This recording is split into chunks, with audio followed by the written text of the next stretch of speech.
Welcome to the Sunday Stroll.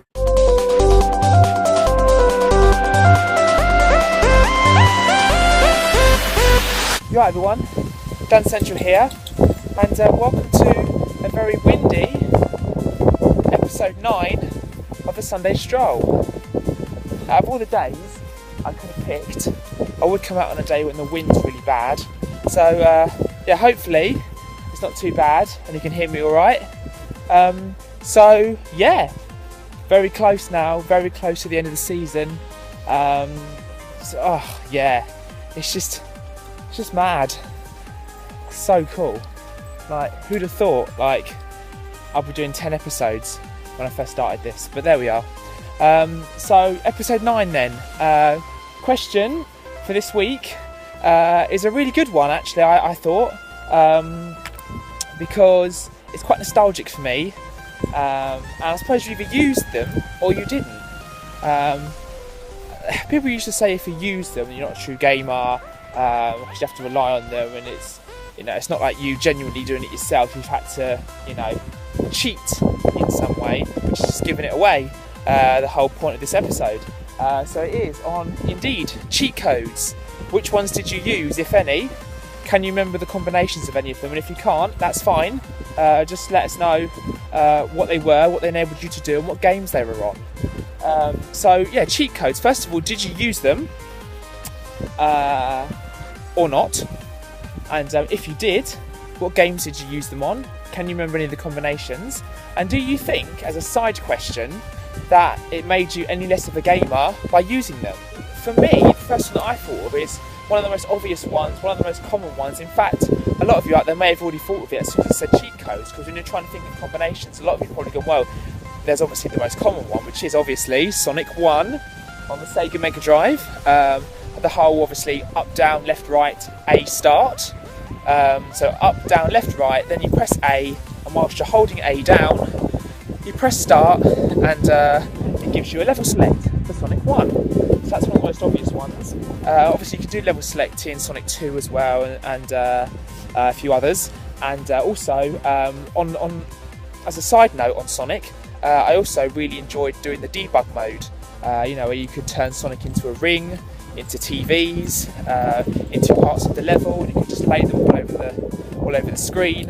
You basically get coordinates in the top left hand corner, sorry, and you can basically turn Sonic into different items really, and just mess about. So I enjoyed that as well.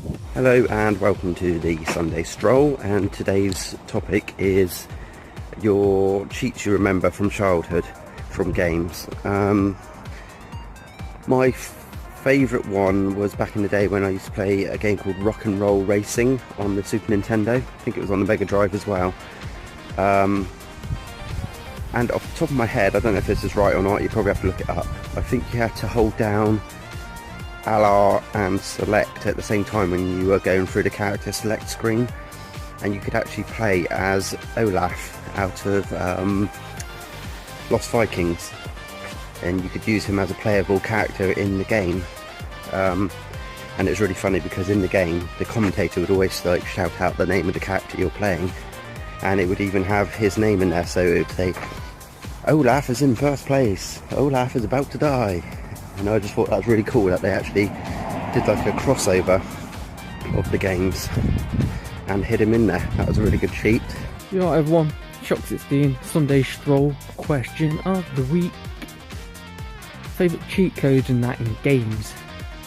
So yeah, in games I don't really tend to use cheat codes much these days. I used to use them a lot as a kid, because, you know, when you used to get mad with things and stuff like that, I'd just throw a cheat code in, you know what I mean, and enjoy your game again. But yeah, as an adult, don't really tend to use them that much. Don't know where I'm going.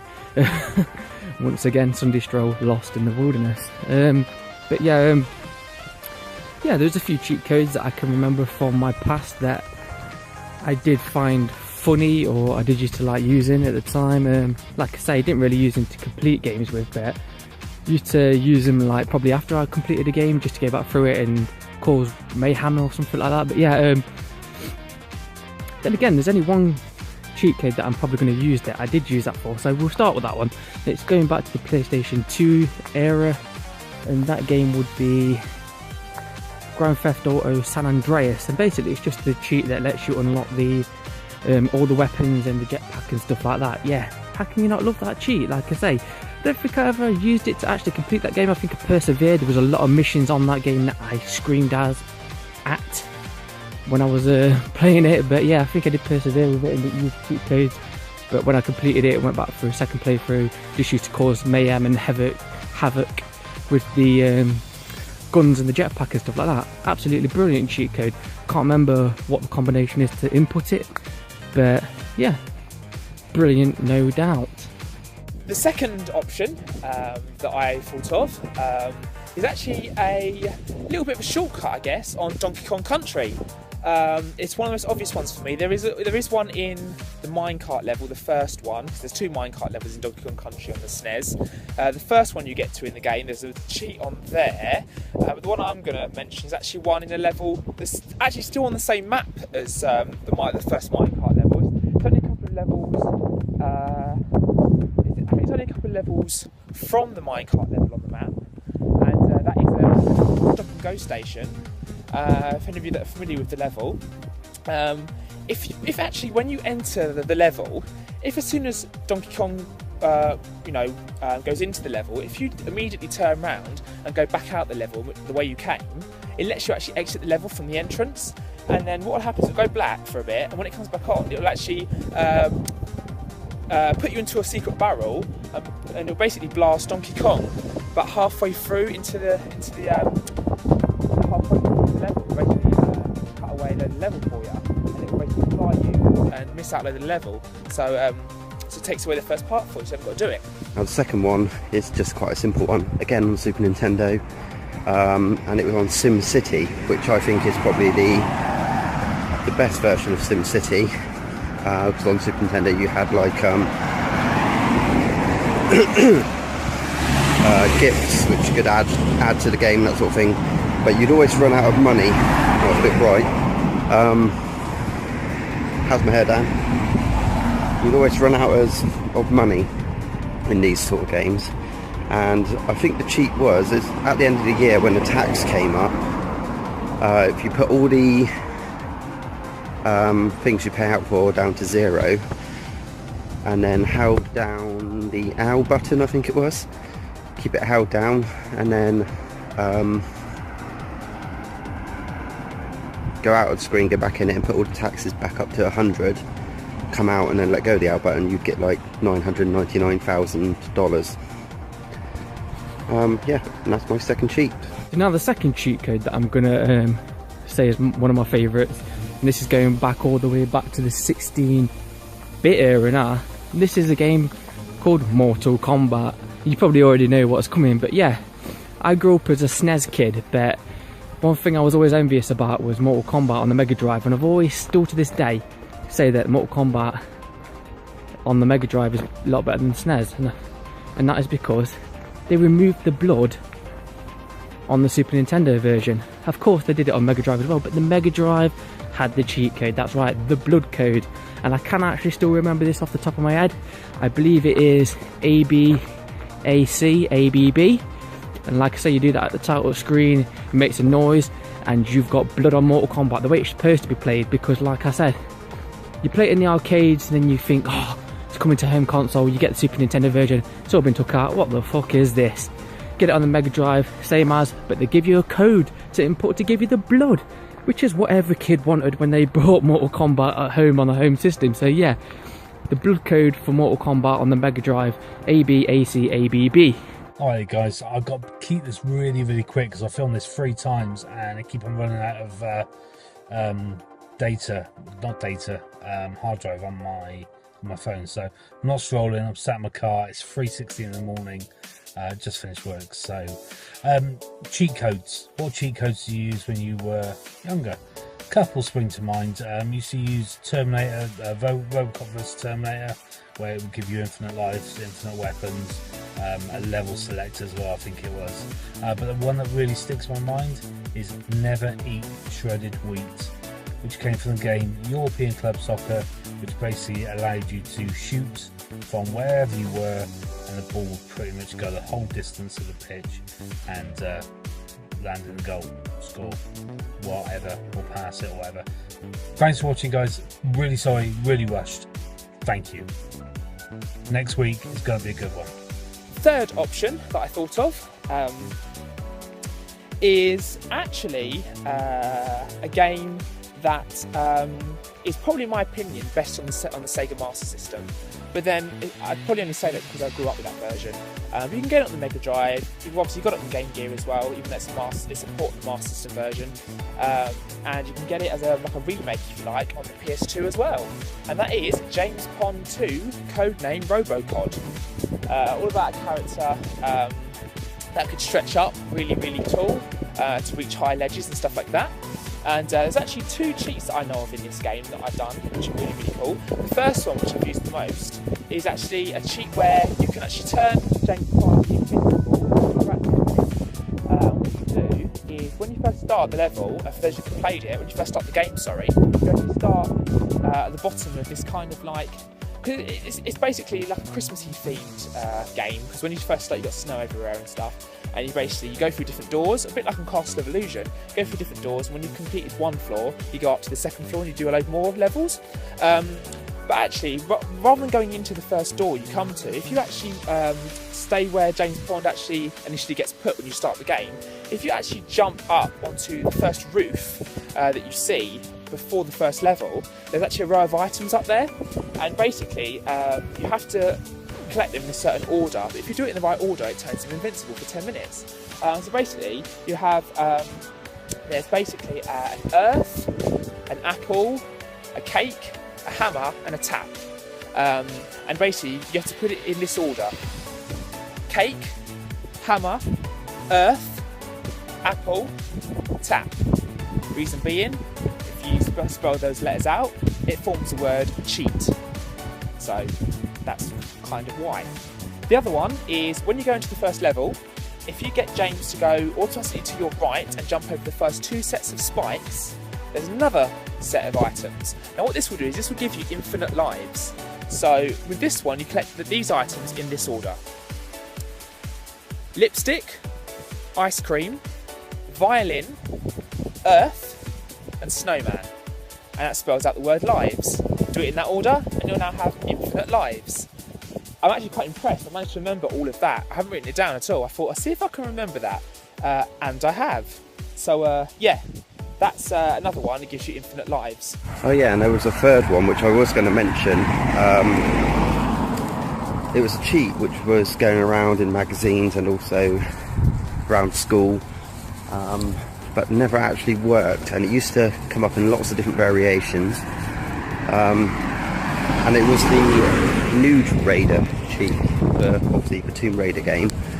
Loads of people were saying that if you did certain things, you could get to play as Lara Croft without her clothes on.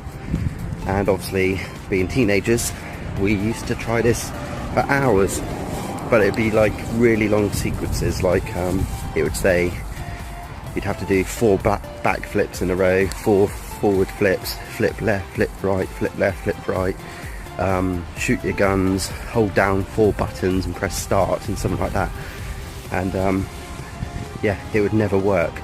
But that was a famous cheat going around called the Nude Raider cheat, but it never actually worked.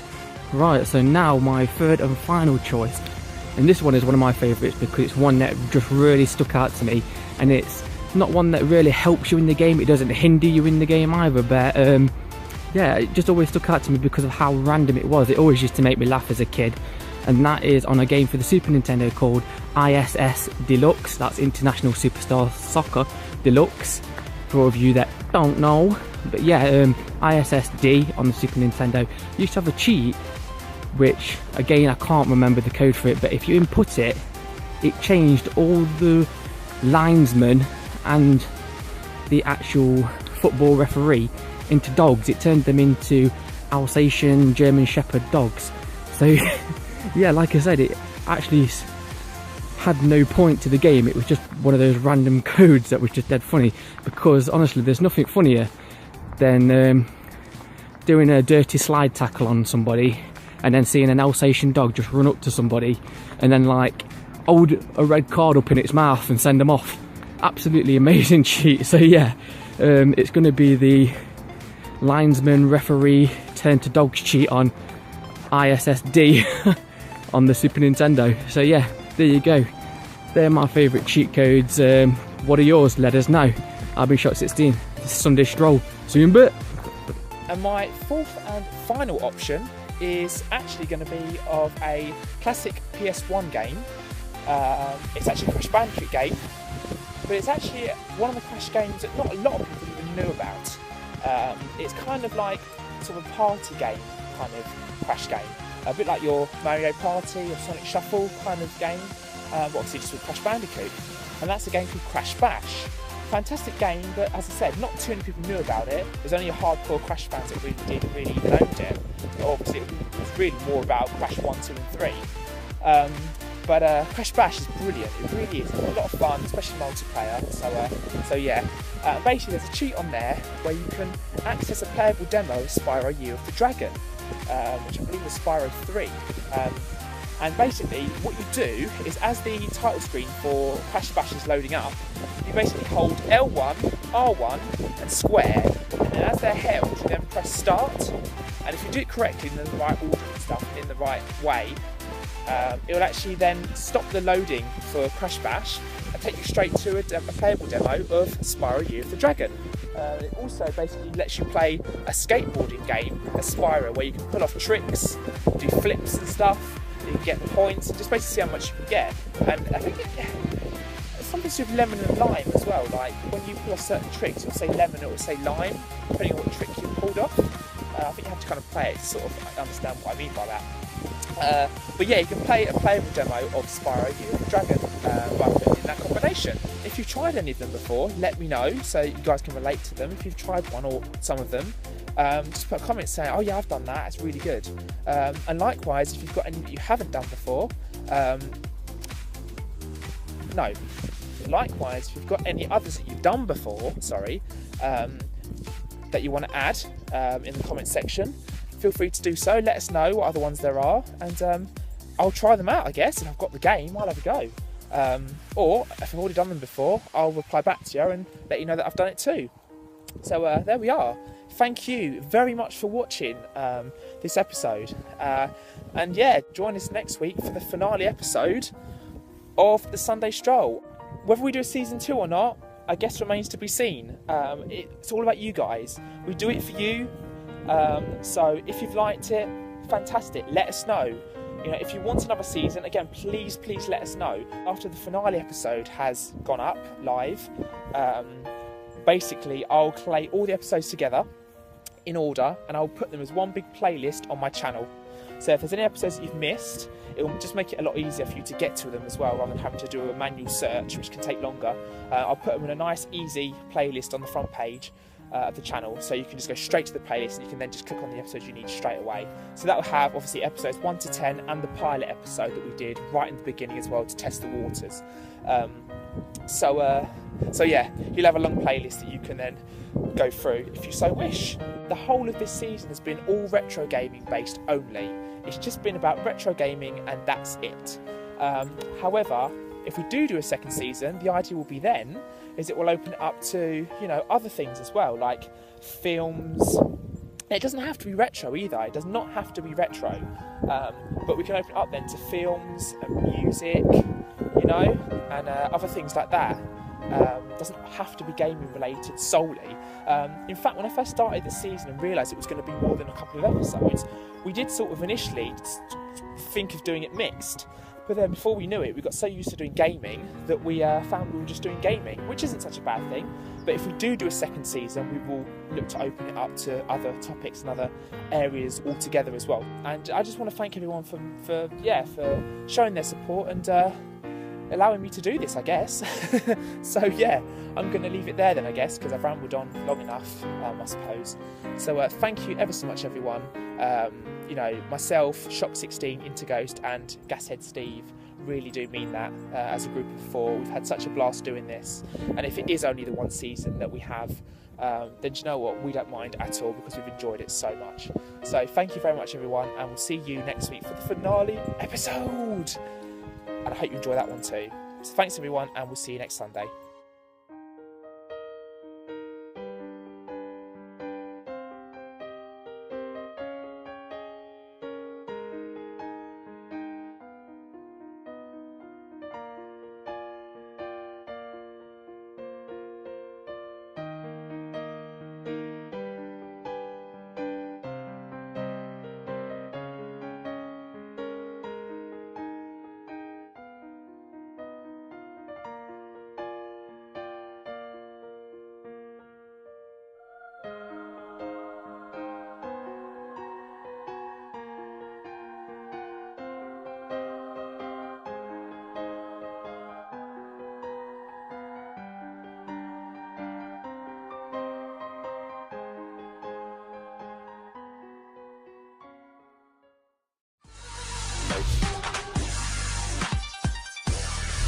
Up.